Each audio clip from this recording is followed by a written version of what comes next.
സാംസ്കാരിക വകുപ്പും കേരള ലളിതകലാ അക്കാദമിയും ചേർന്ന് സംഘടിപ്പിക്കുന്ന ദിശ സംസ്ഥാനതല കലാപരിശീലന ക്യാമ്പിന് Cherukunnu government boys higher secondary സ്കൂളിൽ തുടക്കമായി. ജില്ലാ panchayat president advocate K Ratnakumari ഉദ്ഘാടനം ചെയ്തു. ചിത്ര, ശില്പകല, പെയിന്റിംഗ് രംഗത്ത് ശാസ്ത്രീയ പരിശീലനം ഒരുക്കാൻ വേണ്ടിയാണ് സംസ്ഥാനതല ക്യാമ്പ് സംഘടിപ്പിക്കുന്നത്. Cherukunnu government boys higher secondary സ്കൂളിലാണ് സംസ്ഥാന സാംസ്കാരിക വകുപ്പും കേരള ലളിതകലാ അക്കാദമിയും ചേർന്ന് സംഘടിപ്പിക്കുന്ന പരിശീലനത്തിന് തുടക്കമായത്. കുട്ടികളിൽ ബഹുമുഖ പ്രതിഭകളെ വളർത്തിയെടുക്കുകയാണ് ലക്ഷ്യം. തെരഞ്ഞെടുക്കപ്പെട്ട 60 വിദ്യാർത്ഥികളാണ് പരിശീലനത്തിൽ പങ്കെടുക്കുന്നത്. സംസ്ഥാനത്തെ ഏക ക്യാമ്പാണിത്. ജില്ലാ പഞ്ചായത്ത് പ്രസിഡന്റ് കെ രത്നകുമാരി ഉദ്ഘാടനം ചെയ്തു.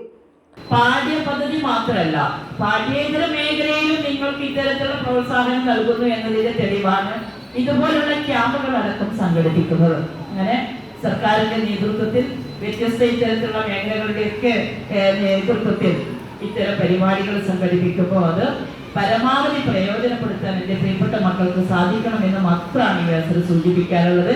ലളിതകലാ അക്കാദമി ചെയർമാൻ മുരളി ചീരോത്ത് വിശിഷ്ടാതിഥിയായി. കണ്ണപുരം പഞ്ചായത്ത് പ്രസിഡന്റ് കെ രതി അധ്യക്ഷത വഹിച്ചു.